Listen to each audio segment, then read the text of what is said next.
এখনে মৰমৰ বিহুৱান, এখনে চেলেং, এটা আমাৰ মৰমৰ জাপি, এটি ফুলৰ থোপা, এখনে চেলেং আৰু এটা সৰুদয়া জাপি। ধন্যবাদ। ইতিমধ্যে আমাৰ দিগন্ত বিশ্ব শৰ্মা ছাৰে আপোনালোক কৈছে আচলতে মই যেতিয়া মই কৰ্মভেদে মই মানুহটো পৰিৱৰ্তিত হয়। আজি যেতিয়া মই পৰিবহণৰ যিখিনি কৰ্ম কৰোঁ তেতিয়া মই পৰিবহণৰ ৰাইজৰ যিটো পৰিবহণৰ সেৱা সেই সম্পৰ্কলৈ গুচি যাওঁ, আৰু যেতিয়া সংস্কৃতিৰ জগতলৈ আহোঁ তেতিয়া আচলতে মই এটা বেলেগ ৰূপলৈ গুচি যাওঁ। তেতিয়া মই আচলতে মোৰ মাইণ্ডছেটটো চেঞ্জ কৰি মানুহৰ মাজত সংস্কৃতিৰ যিটো মন, প্ৰত্যেকৰ যিটো প্ৰতিভা সেইখিনি উলিয়াই আনি সমাজখনক কেনেকৈ গঢ়িব পাৰি, সমাজখনক কেনেকৈ একত্ৰিত কৰি আমাৰ সমাজখনক সংস্কাৰৰ কাৰণে আমি কি কৰিব পাৰোঁ সেই মন মগজু লাই যায়। তেতিয়া মই পৰিবহণৰ চকাটো বাদ দি পিনি সমাজত সংস্কৃতি জগতখনলৈ আহোঁ। আৰু আজি ইয়াত মানে ৰূপালী জয়ন্তী বৰ্ষৰ বৃহত্তৰ আদিংগিৰি ৰঙালী বিহু সন্মিলনীৰ আজি ৰূপালী জয়ন্তী বৰ্ষ পালিত কৰিছে। ইয়াত মোৰ সভাপতি এখন অলংকৃত কৰিছে। মই আচলতে ক্ষুদ্ৰ প্ৰাণী, কিন্তু ৰাইজৰ বিশেষ অনুৰোধত আজি সন্মিলনীৰ মই সভাপতিৰ দায়িত্ব গ্ৰহণ কৰি কি পাৰিছোঁ কি নোৱাৰোঁ এটা শৃংখলাবদ্ধভাৱে আমাৰ বিভিন্ন জাতি জনগোষ্ঠী আদিংগি যিটো অঞ্চল, আদিং শব্দটো অৰ্থ হৈছে দাৰু শব্দৰ পৰা আহিছে। দাৰু ক'লে আদিং মানে হৈছে বগোৱা, আৰু গিৰি মানে পাহাৰ, পাহাৰ বগাই যিটো অঞ্চল পাহি সেইটো সুন্দৰ অঞ্চল, সেইটোৱে হৈছে আদিংগিৰি। গতিকে এই আদিংগিৰিত আজি ৰূপালী জয়ন্তী পালিত হৈছে।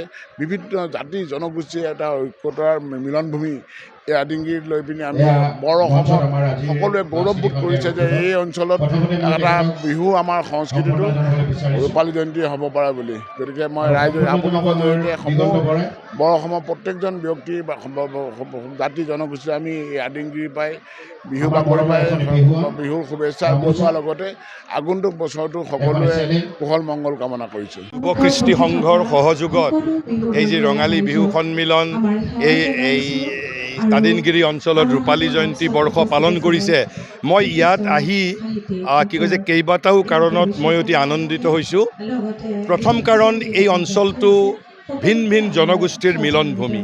গতিকে মই ইয়াত যিখিনি আপোনালোকে নিশ্চয় মোৰ ইয়াতে বক্তৃতাত শুনিছে, এই যে আমাৰ যিটো বৈচিত্ৰ্যৰ যিটো প্ৰয়োজন, ভাৰতৰ যিটো প্ৰধান যিটো স্পন্দন, যে আমি কেতিয়াবা এটা কথা কওঁ ভাৰতৰ ক্ষেত্ৰত ঐক্যৰ মাজত অনৈক্যৰ মাজত ঐক্য বুলি কওঁ, সেইটো ভুল কথা।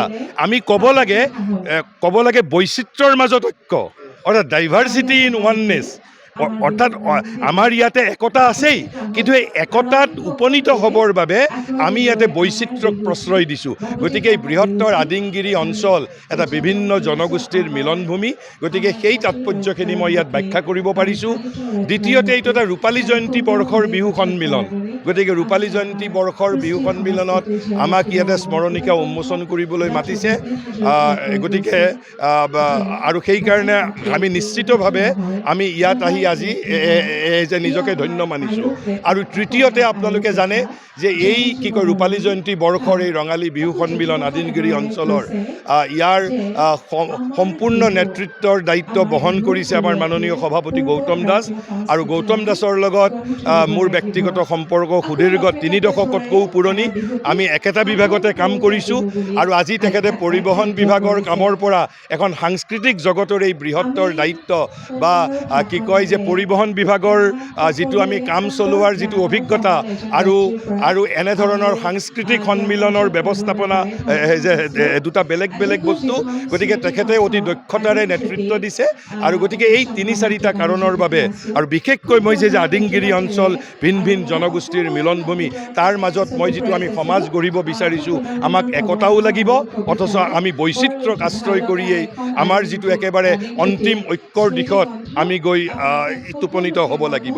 গতিকে এই 3-4টা কাৰণতেই মই এই ৰূপালী জয়ন্তী বৰ্ষৰ আদিংগিৰি অঞ্চলৰ বিহু সন্মিলনত আহি মই নিশ্চিতভাৱে মই নিজকে ধন্য মানিছোঁ।